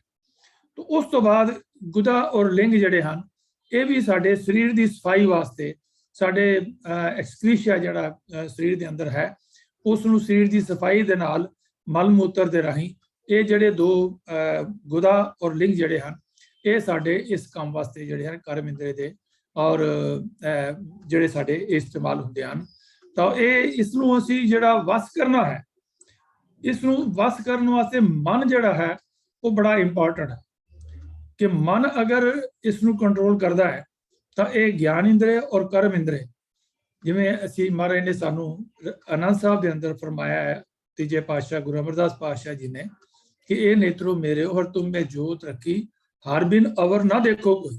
ਸਾਨੂੰ ਇਹ ਗਾਈਡਲਾਈਨ ਦੇ ਦਿੱਤੀ ਗੁਰੂ ਸਾਹਿਬ ਨੇ, ਇਹਨਾਂ ਅੱਖਾਂ ਨੂੰ ਗਾਈਡਲਾਈਨ ਦੇ ਦਿੱਤੀ ਕਿ ਤੁਸੀਂ ਹਰੀ ਦੇ ਨੂੰ ਦੇਖਣਾ ਹੈ, ਇਹ ਸੰਸਾਰ ਹਰੀ ਦਾ ਹੈ ਤੇ ਤੁਸੀਂ ਹਰੀ ਨੂੰ ਹੀ ਸੰਸਾਰ ਦੇ ਵਿੱਚੋਂ ਦੇਖਣਾ ਹੈ।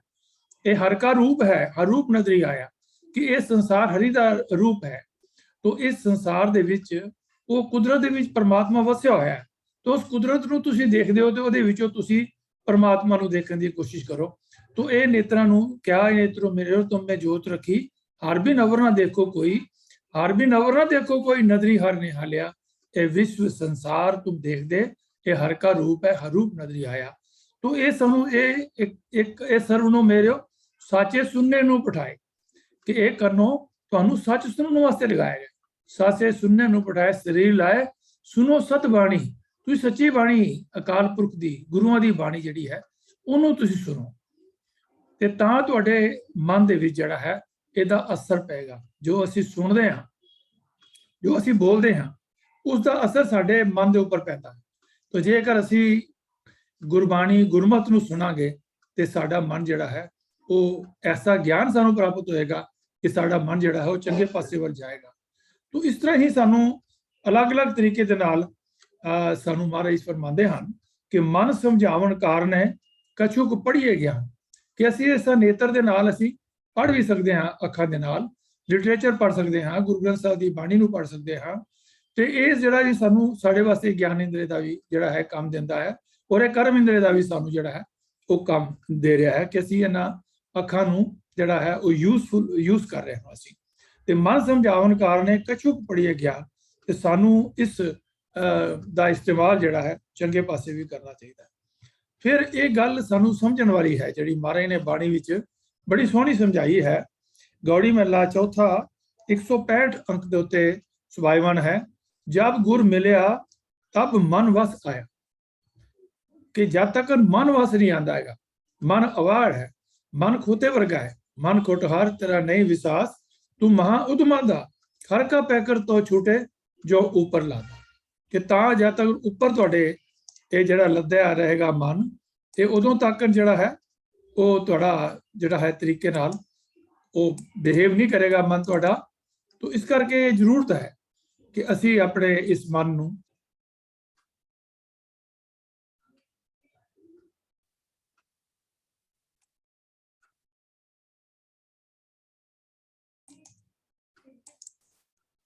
ਤਾਂ ਇਹ ਸਾਡਾ ਮਨ ਜਿਹੜਾ ਹੈ ਜਦੋਂ ਗੁਰੂ ਮਿਲਦਾ ਹੈ ਤੇ ਤਾਂ ਹੀ ਮਨ ਜਿਹੜਾ ਵਸ ਆਉਂਦਾ ਹੈ, ਕਿਉਂਕਿ ਮਨ ਗੁਰਮਤਿ ਦੇ ਨਾਲ ਹੀ ਸਾਡਾ ਮਨ ਜਿਹੜਾ ਹੈ ਉਸ ਨੂੰ ਸਹੀ ਡਾਇਰੈਕਸ਼ਨ ਮਿਲਦੀ ਹੈ। ਤੋ ਤਾਵਤ ਪੰਚ ਰਹੇ ਹਰ ਧਿਆਇਆ, ਗੁਰੂ ਦੀ ਸ਼ਰਨ ਪੈ ਕੇ ਪਰਮਾਤਮਾ ਦਾ ਸਿਮਰਨ ਕਰਦਿਆਂ ਮਨੁੱਖ ਦੇ ਪੰਜੇ ਗਿਆਨ ਇੰਦਰੀ ਵਿਕਾਰਾਂ ਵੱਲ ਦੌੜਨੋਂ ਰਹਿ ਜਾਂਦੇ ਹਨ, ਭਾਵ ਉਹ ਕੰਟਰੋਲ ਹੋ ਜਾਂਦੇ ਹਨ, ਬੁਰੇ ਪਾਸੇ ਨਹੀਂ ਜਾਂਦੇ। ਸਾਨੂੰ ਇਹ ਕਿਹਾ ਕਿ ਬੁਰੇ ਕਾਮ ਕੋ ਉਠ ਖਲੋਇਆ, ਨਾਮ ਕੀ ਬੇਲਾ ਪੈ ਪੈ ਸੋਇਆ। ਲੇਕਿਨ ਜਦੋਂ ਗੁਰਬਾਣੀ ਗੁਰਮਤ ਸਾਨੂੰ ਸਮਝਾਉਂਦੀ ਹੈ ਕਿ ਅਸੀਂ ਅੰਮ੍ਰਿਤ ਵੇਲੇ ਉੱਠਣਾ ਹੈ, ਗੁਰਸਿੱਖੀ ਜੀਵਨ ਹੈ, ਇੱਕ ਰਾਹ ਗੁਰਸਿੱਖੀ ਦਾ ਜੀਵਨ ਦਾ ਤਰੀਕਾ ਹੈ, ਤਾਂ ਸਾਡਾ ਫਿਰ ਸਰੀਰ ਜਿਹੜਾ ਹੈ ਉਸੇ ਤਰੀਕੇ ਨਾਲ ਹੀ ਸਾਡੇ ਅੰਦਰ ਇੱਕ ਜਿਹੜੀ ਇੱਕ ਗੁਰਮਤ ਦੀ ਕਲੌਕ ਫਿਟ ਹੋ ਜਾਂਦੀ ਹੈ ਕਿ ਉਸੇ ਵੇਲੇ ਅੰਮ੍ਰਿਤ ਵੇਲੇ ਹੀ ਸਾਡੀ ਜਿਹੜੀ ਜਾਗ ਖੁੱਲ ਜਾਂਦੀ ਹੈ ਤੇ ਅਸੀਂ ਆਪਣੇ ਗਿਆਨ ਇੰਦਰੀਆਂ ਨੂੰ ਔਰ ਕਰਮ ਇੰਦਰੀਆਂ ਨੂੰ ਜਿਹੜਾ ਹੈ ਉਹ ਪ੍ਰੋਪਰਲੀ ਗਾਈਡ ਕਰਕੇ ਉਸ ਪਾਸੇ ਵੱਲ ਚੱਲ ਸਕਦੇ ਹਾਂ। ਤੋ ਇਸ ਤਰੀਕੇ ਨਾਲ ਮਨ ਵਸ ਆਵੇ ਨਾਨਕਾ ਜੇ ਪੂਰਨ ਕਿਰਪਾ ਹੋਏ। ਤਾਂ ਸਾਨੂੰ ਪੂਰਨ ਕਿਰਪਾ ਦੀ ਜ਼ਰੂਰਤ ਹੈ, ਮਹਾਰਾਜ ਦੀ, ਗੁਰੂ ਸਾਹਿਬ ਦੀ ਕਿਰਪਾ ਲੈਣੀ ਹੈ ਤੇ ਤਾਂ ਹੀ ਸਾਡਾ ਮਨ ਵਸ ਵਿੱਚ ਆ ਸਕਦਾ ਹੈ। ਉਹ ਸਾਰੇ ਗੁਣਾਂ ਦਾ ਮਾਲਕ ਪਰਮਾਤਮਾ ਦੀ ਸਾਡੇ ਤੇ ਮਿਹਰ ਹੋ ਜਾਵੇ ਤਾਂ ਸਾਡਾ ਮਨ ਜਿਹੜਾ ਹੈ ਉਹ ਕੰਟਰੋਲ ਜਿਹੜਾ ਹੋ ਸਕਦਾ ਹੈ। 10ਵੀਂ 10 ਦੁਆਰ ਬਸ ਕੀਨੇ ਗੌੜੀ ਥਿੱਤੀ ਵਿੱਚ ਵੀ ਪੰਜਵੇਂ ਪਾਤਸ਼ਾਹ ਨੇ ਸਾਨੂੰ ਇਹ ਗੱਲ ਸਮਝਾਈ ਹੈ ਕਿ ਪਰਮਾਤਮਾ ਦੀ ਕਿਰਪਾ ਨਾਲ 10 ਇੰਦਰੀਆਂ ਨੂੰ ਮਨੁੱਖ ਆਪਣੇ ਕਾਬੂ ਵਿੱਚ ਕਰ ਸਕਦਾ ਹੈ। ਤੋ ਆਸ ਹੈ ਕਿ ਇਸ ਗੱਲ ਦਾ ਸਾਨੂੰ ਸਮਝ ਆ ਗਈ ਹੋਵੇਗੀ ਕਿ ਅਸੀਂ ਆਪਣੇ ਮਨ ਨੂੰ ਕਿਸ ਤਰ੍ਹਾਂ ਜਿਹੜਾ ਹੈ ਉਹ ਕੰਟਰੋਲ ਕਰਨਾ ਹੈ। ਮਨ ਦੇ ਦੋ ਐਸਪੈਕਟ ਹਨ। ਇੱਕ ਮਨ ਜਿਹੜਾ ਹੈ ਉਹ ਜਾਂਦਾ ਹੈ ਢਲਾਣ ਵਾਲੇ ਪਾਸੇ, ਜਿਵੇਂ ਅਸੀਂ 4th ਫਲੋਰ ਜਾਂ ਕਿਸੇ ਵੀ ਮੰਜ਼ਿਲ ਤੋਂ ਪਾਣੀ ਦੀ ਬਾਲਟੀ ਥੱਲੇ ਸੁੱਟਣੀ ਹੋਵੇ, ਪਾਣੀ ਬੜਾ ਆਸਾਨ ਹੈ ਸੁੱਟਣਾ, ਲੇਕਿਨ ਜੇ ਇੱਕ ਮੰਜ਼ਿਲ ਵੀ ਸਾਨੂੰ ਪਾਣੀ ਚੜਾਉਣਾ ਪਵੇ ਤੇ ਸਾਨੂੰ ਬੜਾ ਯਤਨ ਕਰਨਾ ਪਏਗਾ, ਸਾਨੂੰ ਮੋਟਰ ਲਗਾਉਣੀ ਪਏਗੀ ਤੇ ਬਹੁਤ ਐਫਰਟ ਕਰਨਾ ਪੈਂਦਾ। ਤਾਂ ਮਨ ਜਿਹੜਾ ਢਲਾਣ ਵਾਲੇ ਪਾਸੇ, ਔਗਣਾ ਵਾਲੇ ਪਾਸੇ ਬੜੇ ਆਸਾਨੀ ਨਾਲ ਜਾਂਦਾ ਹੈ, ਭੈੜੇ ਪਾਸੇ ਵੱਲ ਬੜੇ ਆਸਾਨੀ ਨਾਲ ਜਾਂਦਾ ਹੈ, ਲੇਕਿਨ ਜੇ ਉਹਨੂੰ ਸੰਗਤ ਵਿੱਚ ਲਿਜਾਣਾ ਹੋਵੇ ਤਾਂ ਬੜੀ ਮੁਸ਼ਕਲ ਨਾਲ ਮਨ ਬੜਾ ਅੜਚਨਾ ਪੈਦਾ ਕਰਦਾ ਹੈ। ਲੇਕਿਨ ਫਿਰ ਮਨ ਰੋਚੇ ਬਰਿਆਈਆਂ ਗੁਰਸ਼ਬਦ ਦੀ ਇਹ ਮਨ ਹੋੜੀ ਹੈ। ਇਸ ਕਵਿਤਾ ਵਿੱਚ ਵੀ ਇਹ ਡਾਇਰੈਕਸ਼ਨ ਸਾਨੂੰ ਦਿੱਤੀ ਜਾਂਦੀ ਹੈ ਕਿ ਮਨ ਨੂੰ ਰੋਕਣਾ ਹੈ ਕਿ ਭੈੜੇ ਪਾਸੇ ਵੱਲ ਨਾ ਜਾਏ, ਤੇ ਜੇ ਸੰਗਤ ਵੀ ਜਾਏਗਾ ਤੇ ਵੀ ਸੰਗਤ ਹਰ ਪ੍ਰਭ ਵਸੇ ਜਿਓ, ਤੇ ਸੰਗਤ ਦੇ ਨਾਲ ਜੁੜ ਕਰਕੇ ਇਹ ਮਨ ਜਿਹੜਾ ਹੈ ਉਹ ਵਸ ਆ ਸਕਦਾ ਹੈ। ਤੋ ਸੰਗਤ ਜੀ, ਅਗਲਾ ਕੁਐਸਚਨ ਜਿਹੜਾ ਹੈ ਉਹ ਹੈ ਕਿ 4 ਖਾਣੀਆਂ ਹਨ ਜਾਂ ਹੋਰ ਵੀ ਖਾਣੀਆਂ ਹਨ। ਤਾਂ ਆਓ ਇਸ ਬਾਰੇ ਅਸੀਂ ਦੇਖਦੇ ਹਾਂ ਕਿ ਜੋ 4 ਖਾਣੀਆਂ ਆਮ ਤੌਰ ਦੇ ਉੱਪਰ ਜੋ ਦੂਸਰੇ ਮਤਾਂ ਦਾ ਵਿਸ਼ਵਾਸ ਸੀ, ਗੁਰਮਤ ਦੇ ਜਦ ਤੱਕ ਗੁਰੂ ਨਾਨਕ ਪਾਤਸ਼ਾਹ ਨੇ ਔਰ ਭਗਤਾਂ ਨੇ ਇਸ ਚੀਜ਼ ਦੀ ਰੈਵੋਲੂਸ਼ਨ ਨਹੀਂ ਕੀਤੀ ਕਿ ਕੀਤੀਆਂ ਹੀ ਖਾਣੀਆਂ ਔਰ ਕੀਤੀਆਂ ਹੀ ਬਾਣੀਆਂ ਹਨ। ਤੇ ਉਸ ਤੋਂ ਪਹਿਲਾਂ 4 ਜਿਹੜੇ ਹਨ ਆਮ ਤੌਰ ਦੇ ਉੱਪਰ ਜਾਣੀ ਜਾਂਦੀਆਂ ਜਿਹੜੀਆਂ ਹਨ ਉਹ ਹਨ ਅੰਡਜ, ਕਿ ਅੰਡੇ ਜਿਵੇਂ ਮੁਰਗੀਆਂ ਵਗੈਰਾ ਜਿਹੜੇ ਹਨ, ਕਬੂਤਰ ਵਗੈਰਾ ਹਨ, ਇਹ ਆਂਡੇ ਦਿੰਦੇ ਹਨ। ਤਾਂ ਇਸ ਤਰ੍ਹਾਂ ਜਿਹੜਾ ਹੈ ਉਹ ਇੱਕ ਪੈਦਾਇਸ਼ ਦਾ ਤਰੀਕਾ ਹੈ ਅੰਡਜ। ਜੇਰ ਜਿਹੜੀ ਹੈ ਜਿਵੇਂ ਪਸ਼ੂ ਹਨ ਔਰ ਜਿਵੇਂ ਮਨੁੱਖ ਜਾਤੀ ਹੈ, ਇਹ ਜੇਰ ਤੋਂ ਜਿਹੜੇ ਹਨ ਇਹਨਾਂ ਦੇ ਸਪਰਮਸ ਤੋਂ ਜਿਹੜੀ ਹੈ ਉਹ ਪੈਦਾਇਸ਼ ਹੁੰਦੀ ਹੈ। ਤਾਂ ਇਹ ਦੂਸਰਾ ਤਰੀਕਾ ਹੈ ਪੈਦਾਇਸ਼ ਦਾ। ਤਾਂ ਤੀਸਰਾ ਹੈ ਉਤਪੁਜ। ਉਤਪੁਜ ਹੈ ਜਿਵੇਂ ਵੈਜੀਟੇਬਲਸ ਹਨ, ਜਿਵੇਂ ਪੇੜ ਪੌਦੇ ਹਨ, ਫਲ ਹਨ, ਫੁੱਲ ਹਨ, ਤਾਂ ਇਹ ਜਿਸ ਤਰ੍ਹਾਂ ਪੈਦਾ ਹੁੰਦੇ ਹਨ, ਇਹ ਵੀ ਪੈਦਾਇਸ਼ ਦਾ ਇੱਕ ਤਰੀਕਾ ਹੈ ਸੰਸਾਰ ਦੇ ਵਿੱਚ। ਤਾਂ ਇਸ ਤੋਂ ਅਗਲਾ ਜਿਹੜਾ ਹੈ ਉਹ ਤਰੀਕਾ ਹੈ ਉਤਪੁਜ। ਉਤਪੁਜ ਅਸੀਂ ਹੁਣੇ ਗੱਲ ਕੀਤੀ ਹੈ। ਸੇਤਜ ਹੈ। ਸੇਤਜ ਹੈ ਕਿ ਜਿਵੇਂ ਗਰਮੀ ਦੇ ਨਾਲ, ਗਰਮਾਇਸ਼ ਦੇ ਨਾਲ, ਜਿਵੇਂ ਕਿ ਸਰੀਰ ਦੇ ਅੰਦਰ ਅਸੀਂ ਦੇਖਦੇ ਹਾਂ ਕਿ ਜੂਆਂ ਵਗੈਰਾ ਜਿਹੜੀਆਂ ਹਨ ਉਹ ਕਿਸੇ ਵੇਲੇ ਪੈਦਾ ਹੋ ਜਾਂਦੀਆਂ ਹਨ, ਜਾਂ ਕਿਸੇ ਜਗ੍ਹਾ ਦੇ ਉੱਪਰ ਅਸੀਂ ਸਿਉਂਕ ਦੇਖਦੇ ਹਾਂ, ਸਿਉਂਕ ਲੱਗ ਜਾਂਦੀ ਹੈ, ਜਾਂ ਜਿਹੜੀਆਂ ਹਨ ਅਸੀਂ ਫੁੱਟਾਂ ਜਿਹੜੀਆਂ ਜਿਹਨੂੰ ਅਸੀਂ ਕਹਿੰਦੇ ਹਾਂ, ਉਹ ਜਿਹੜੀਆਂ ਵੀ ਪੈਦਾ ਹੋ ਜਾਂਦੀਆਂ ਹਨ ਜਦੋਂ ਬਾਰਿਸ਼ ਦਾ ਮੌਸਮ ਹੁੰਦਾ ਹੈ। ਤੋ ਇਹ ਤਰੀਕਾ ਜਿਹੜਾ ਹੈ ਇਹ ਸੇਤਜ ਦਾ ਤਰੀਕਾ ਹੈ, ਅੰਡਰ ਜੇਰਜ ਉਤਪੁਜ ਸੇਤਜ। ਤੋ ਇਹ ਜਿਹੜੀਆਂ ਖਾਣੀਆਂ 4 ਹਨ ਇਹ ਤਰੀਕੇ ਨਾਲ ਹੈ। ਲੇਕਿਨ ਬਾਣੀ ਸਾਨੂੰ ਫਰਮਾਉਂਦੀ ਹੈ ਕਿ ਖਾਣੀ ਬਾਣੀ ਜੀ ਜੰਤ ਨਾਵ ਥਾਵ ਅਗੰਤ ਅਪਾਰ। ਖਾਣੀਆਂ ਅਣਗਿਣਤ ਹਨ ਔਰ ਉਹਨਾਂ ਵਿਖੇ ਜੀਵ ਜਨਤਾ ਦੇ ਨਾਮ ਅਤੇ ਥਾਂ ਆਵਾਰ ਰਚੇ ਹਨ, ਭਾਵੇਂ ਇਸ ਦੀ ਗਿਣਤੀ ਨਹੀਂ ਕੀਤੀ ਜਾ ਸਕਦੀ। ਤੋ ਸਾਨੂੰ ਇਹ ਵੀ ਸਤਿਗੁਰੂ ਫਰਮਾਉਂਦੇ ਹਨ, ਇਹ ਜੋ 26ਵੀਂ ਵਾਰ ਹੈ ਉਹਦੀ ਪੌੜੀ 35 ਦੇ ਅੰਦਰ ਭਾਈ ਗੁਰਦਾਸ ਜੀ ਨੇ ਇਹਦਾ ਵਰਣਨ ਕੀਤਾ ਹੈ। ਖਾਣੀ ਬਾਣੀ ਜੀ ਜੰਤ ਅਸੀਂ ਹੁਣੇ ਵਿਚਾਰ ਕੀਤੀ ਹੈ। ਤੋ ਇਸ ਤਰ੍ਹਾਂ ਸਾਨੂੰ ਇਹ ਪਤਾ ਲੱਗਦਾ ਹੈ ਕਿ ਅਸੀਂ ਅਗਿਣਤ ਖਾਣੀ ਹਨ। ਜਿਵੇਂ ਜਪਜੀ ਸਾਹਿਬ ਵਿੱਚ ਵੀ ਮਹਾਰਾਜ ਨੇ ਕਿਹਾ, ਕੀਤੀਆਂ ਖਾਣੀ ਕੀਤੀਆਂ ਬਾਣੀ ਕੀਤੇ ਪਾਤ ਰਿੰਦ। ਕਿੰਨੇ ਹੀ ਜਿਹੜੇ ਹਨ ਉਹ ਖਾਣੀਆਂ ਹਨ ਜਿਹੜਾ ਪੈਦਾ ਹਨ। ਹਾਲੀ ਸਾਇੰਸ ਉੱਥੇ ਤੱਕ ਪਹੁੰਚੀ ਨਹੀਂ ਹੈ ਕਿ ਕਿਸ ਤਰ੍ਹਾਂ, ਜਿਵੇਂ ਮਹਾਰਾਜ ਨੇ ਕਿਹਾ ਕਿ ਆਸਾ ਦੀ ਵਾਰ ਦੇ ਅੰਦਰ ਗੋਹੇ ਅਤੇ ਲੱਕੜੀ ਅੰਦਰ ਕੀੜਾ ਹੋਏ, ਜੇ ਤੇ ਦਾਣੇ ਅਨ ਕੇ ਜੀਆਂ ਬਾਜ ਨਾ ਕੋਏ। ਤੋ ਜਿਵੇਂ ਅਸੀਂ ਵਿਚਾਰ, ਇੱਕ ਸਵਾਲ ਵੀ ਆਇਆ ਸੀਗਾ ਕਿ ਜਿਹੜਾ ਅੱਜ ਕੱਲ੍ਹ ਦਾ ਵਾਇਰਸ ਹੈ, ਬੈਕਟੀਰੀਆ ਹੈ, ਇਹ ਕਿਹੜੀ ਖਾਣੀ ਵਿੱਚ ਜਾਂਦਾ ਹੈ। ਤੋ ਇਹ ਵੀ ਉਹ ਬੇਅੰਤ ਜਿਹੜੀਆਂ ਹਨ ਖਾਣੀਆਂ ਹਨ ਉਹਨਾਂ ਵਿੱਚ ਆਉਂਦਾ ਹੈ। ਤੋ ਆਸ ਹੈ ਜਿਨ੍ਹਾਂ ਵੀਰਾਂ ਨੇ ਸਵਾਲ ਕੀਤਾ ਹੈ ਉਹਨਾਂ ਨੂੰ ਇਸ ਦਾ ਜਵਾਬ ਮਿਲ ਗਿਆ ਹੋਵੇਗਾ। ਸੋ ਅੱਜ ਦੀ ਵਿਚਾਰ ਕਰਦੇ ਹੋਇਆ ਪੈਨਲ ਮੈਂਬਰਾਂ ਪਾਸੋਂ 10 ਪਾਸੋਂ ਅਨੇਕਾਂ ਜਿਹੜੀਆਂ ਹਨ ਭੁੱਲਾਂ ਹੋ ਗਈਆਂ ਹੋਣਗੀਆਂ, ਤੇ ਇਸ ਬਾਰੇ ਹੋਰ ਵੀ ਜਿਹੜੇ ਹਨ ਉਹ ਵਿਚਾਰ ਹੋ ਸਕਦੇ ਹਨ। ਤੋ ਮੈਂ ਬੇਨਤੀ ਕਰਾਂਗਾ ਕਿ ਆਪਣੇ ਜਿਹੜੇ ਬਮੂਲੇ ਵਿਚਾਰ ਹਨ ਆਪ ਆਪਣੇ ਕਮੈਂਟਸ ਜਿਹੜੇ ਹੈ ਉਹ ਭੇਜ ਸਕਦੇ ਹੋ, ਔਰ ਹੋਰ ਵੀ ਸਵਾਲ ਹਨ ਉਹ ਵੀ ਸਾਨੂੰ ਭੇਜੋ ਤਾਂ ਕਿ ਅਸੀਂ ਵਿਚਾਰ ਕਰਕੇ ਆਪ ਜੀ ਨੂੰ ਇਹਦਾ ਦਈਏ। ਤੋ ਇੱਕ ਵਾਰੀ ਫਿਰ ਹੋਈਆਂ ਭੁੱਲਾਂ ਦੀ ਗਲਤੀ ਖਿਮਾ ਮਾਫ ਕਰਨਾ। ਅਗਲੇ ਸੋਮਵਾਰ ਫਿਰ ਇਸੇ ਤਰ੍ਹਾਂ ਹੀ ਪੈਨਲ ਦੇ ਮੈਂਬਰਾਂ ਦੇ ਨਾਲ ਅਸੀਂ ਫਿਰ ਹਾਜ਼ਰੀ ਭਰਾਂਗੇ ਜੀ। ਫਤਿਹ ਬੁਲਾਓ ਜੀ। ਵਾਹਿਗੁਰੂ ਜੀ ਕਾ ਖਾਲਸਾ, ਵਾਹਿਗੁਰੂ ਜੀ ਕੀ ਫਤਿਹ।